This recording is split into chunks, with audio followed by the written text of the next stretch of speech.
Hey, what's going on, everybody? And welcome back to your Pick Trail Nation report. This time, Arkansas football recruiting report with your very own Otis Kirk. And Otis, before we get into anything first, happy Mother's Day to all the mothers out there. We appreciate it. You are Yeah, very much appreciated. Everything you guys do every day, every week. And if you guys are watching, we appreciate you watching as well. All right, you bet. Otis, let's hop straight into things. Arkansas awarded 3 scholarships to some walk-ons. Who are a couple of those walk-ons they awarded those scholarships to?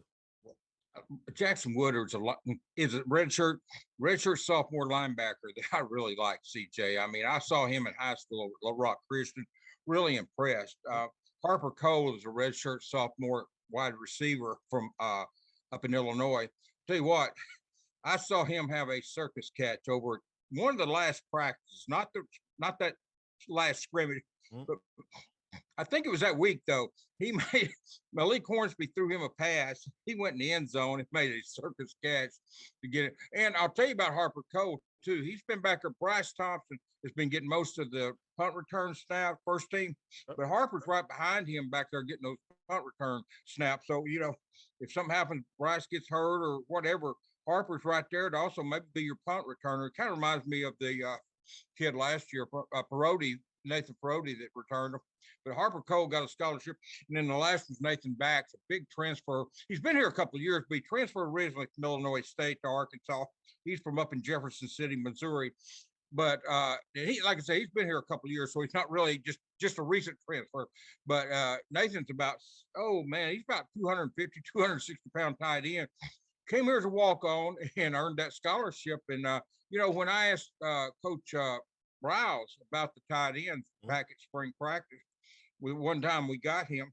He mentioned Bax as one of the three tight ends he really liked, along with obviously Trey Knox and Hudson Henry. So Bax has got a chance to maybe help them play this, see some action this year, help them catch a few passes and stuff. Yeah. And but it's always great to see kids take a chance and walk on and get rewarded for it. I mean, without that, Grant Morgan would have never been an All-American at Right. That was Arkansas. the first Brandon thing that was coming to Burlsworth my would have mind. never been an All-American at Arkansas. Now, I'm not going to sit here and act like every walk-on becomes an All-American. They don't. We know they don't. But dreams do happen. I mean, George Wilson came here as a walk-on, wide receiver, made it in the NFL as a defensive back. But without the walk-on without walking on and eventually earning scholarship at Arkansas, he'd have never got the chance to play in the NFL. So it's always good to see this happen. Jonathan Hill's a kid from Dumas, a defensive lineman. We might keep an eye on him. That's another kid that when he's here a full year, which will be at the end of this semester, he's someone that could possibly, if they have a scholarship, he's someone that could jump in there and get one. CJ. Okay. Well, That tight end, man, special 260. 260. That's a big fella. And talk about walk-ons, Grant Morgan, like you talked about.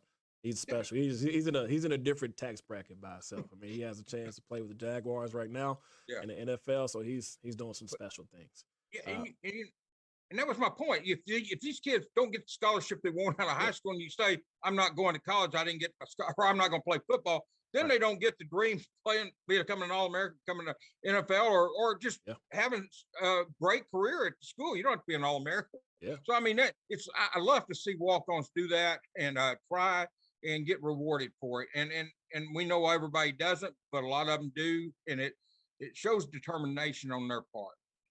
It does. Very special, guys. Now let's jump into the portal a little bit. Memphis defensive lineman transfer at my alma mater where I went to school.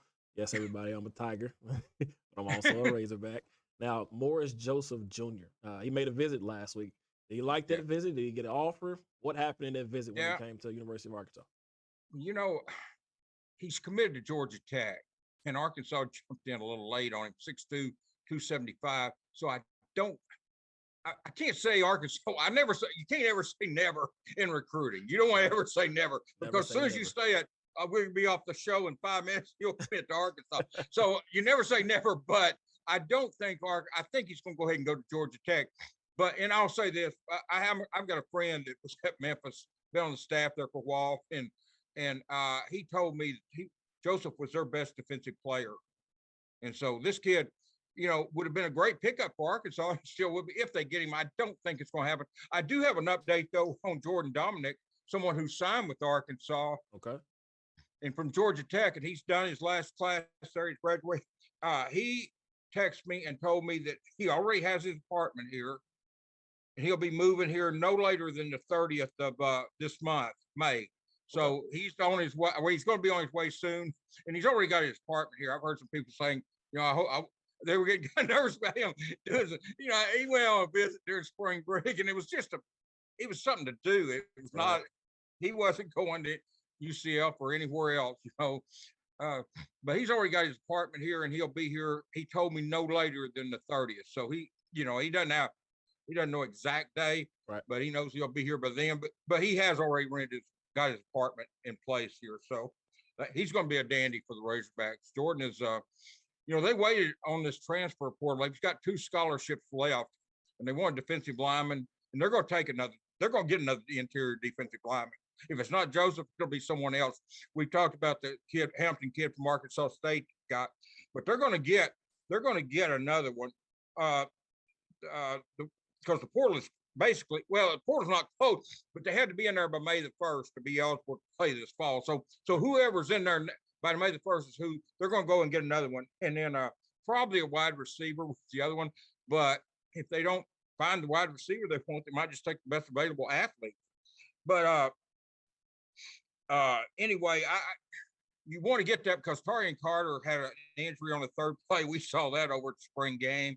He's had knee surgery. I don't know how serious it is, but any surgery is serious. But I mean, I don't know. There are a million varying degrees of knee surgery. There's, meniscus you can play. I mean, or there's ACLs, which is not good at all. Not good. Time will tell on him, but but good luck him, Carter, getting back.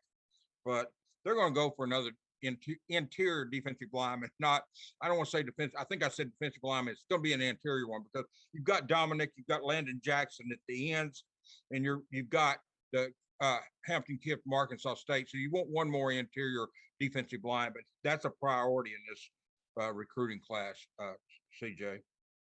Yeah, those torn ACLs are not pretty, Otis. I had 2 of them in my basketball career, so it's not fun. 6 to 9 months out. And you got to do that therapy and all. It's not a fun sight.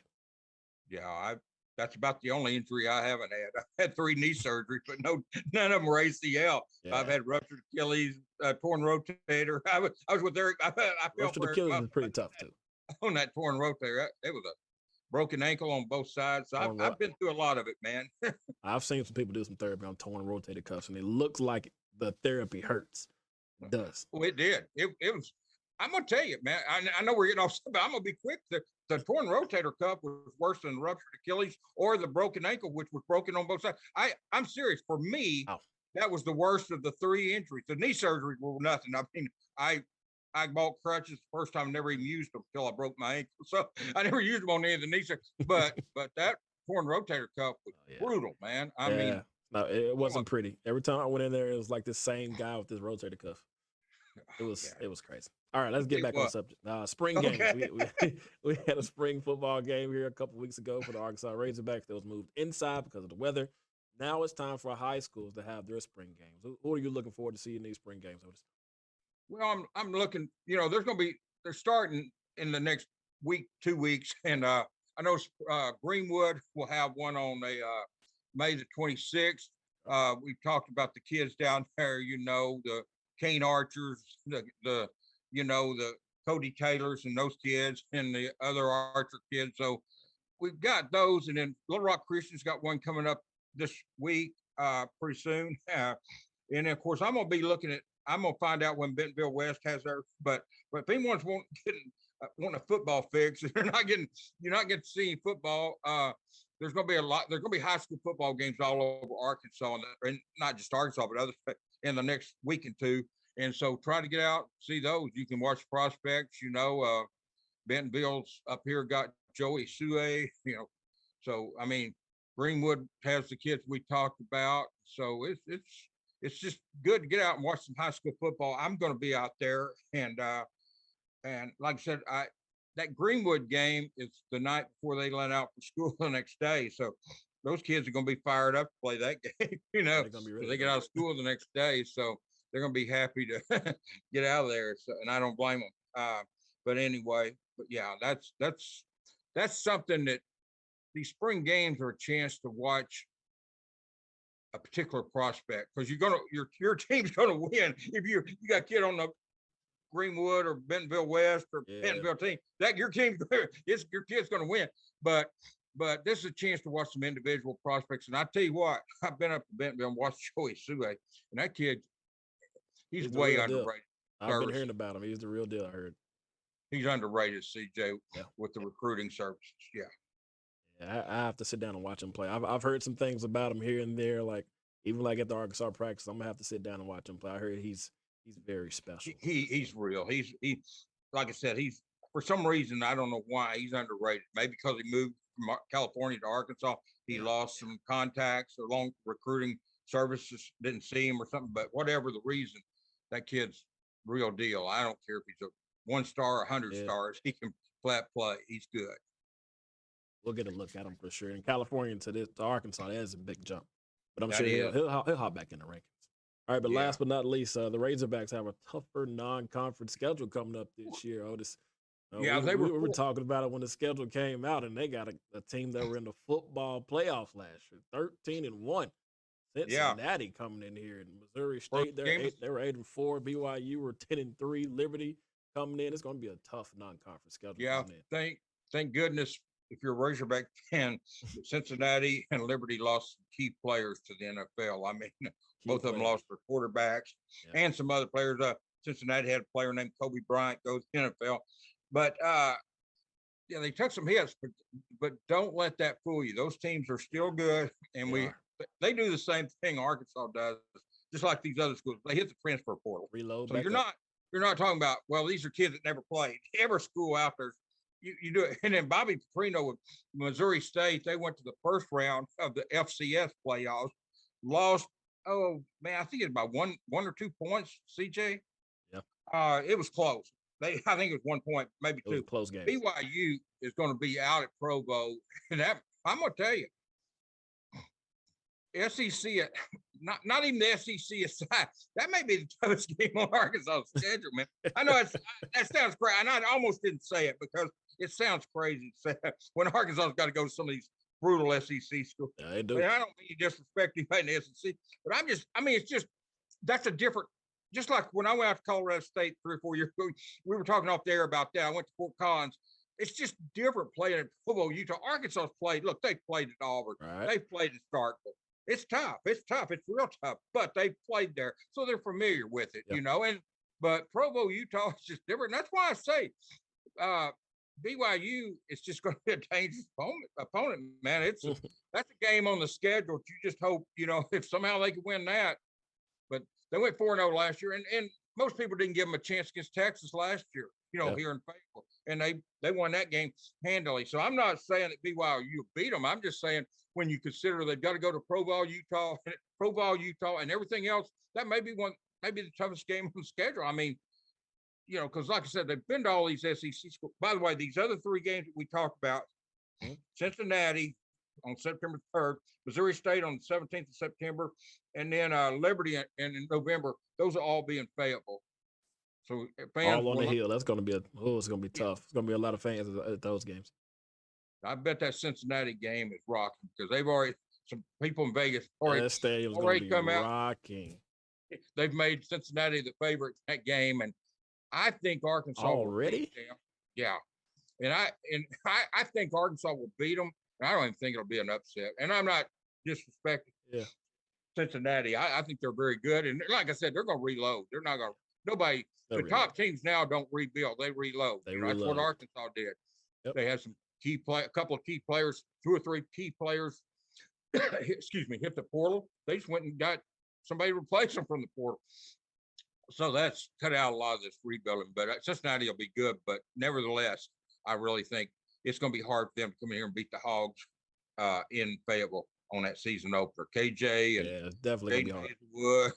Those guys are going to be ready for that game, and we know Barry Odom and Kendall Browse have that offense and defense fired up, and Scott Fountain will get that special teams going. So it'll be a tough game for both teams, but we'll see. unless something happens between now and then, I think Arkansas will win. I mean, I it could agree. be key player, 2 or 3 key players get injured for Arkansas, then I might change my mind. Right. But right now, given what I know, I really think Arkansas will be okay there. I agree. And I think they started off with a home game last year. I think it was Rice, right? It They started off it a little was, and slow. they struggled for a while. They did. They First scored half, like 21 straight, 28 straight, or something like that. yeah, yeah. Then they came out in the second half, and and that was a game where Traylon Burks had been hurt, had not practiced. He Yeah. dropped 2 or 3 passes. KJ wasn't on that day, Yeah. and it just kind of went that way. And but Arkansas really took care of them in the second half, Yeah. and I think they'll be more ready to play this year. And this is another year of Sam Pittman. This is year 3. Arkansas's had less and less COVID distractions the past year. The last 2 years, even last year, preseason, they were still somewhat battling the COVID restrictions and some of the COVID stuff. And that's kind of not as here as much now. So maybe it's getting a little bit closer to normal for the football team and all the other sports teams. I look forward to the next season. I can't believe Vegas already had those odds already. But before we go, Otis, you got any Mother's Day shout outs that you want to send out to anybody? All of them, because I tell you what, my mother's in heaven and everything, but everybody. The main thing I will say on this, we're all busy, but if your mother's still alive, try to go see her, at least talk to her on the phone, because she may not be here next year. I mean, I'm always busy, and sometimes I let stuff, and I'm not, I'm the type of person, I'll let stuff like that slide. But once it happens and you don't do it, and then it's too late, you really regret the heck out of it. So I wish happy Mother's Day to everybody, but I just want more than that, just in kind of tell people, hey man, call her, go see her, do something if she's still alive. Could appreciate it, because she may not be here next year. Nothing's guaranteed on that. Nothing's guaranteed. I totally agree. I FaceTimed my mother earlier, and I told her happy Mother's Day along with my wife. She's on the road. I have to go back home for my sister's graduation tomorrow, so I'll see my mother along with my wife, and I'll get their gifts tomorrow. That's good, man. We'll do all those things tomorrow. But Otis, I appreciate you stopping by again for another Arkansas football recruiting report, man. We'll do it again next week.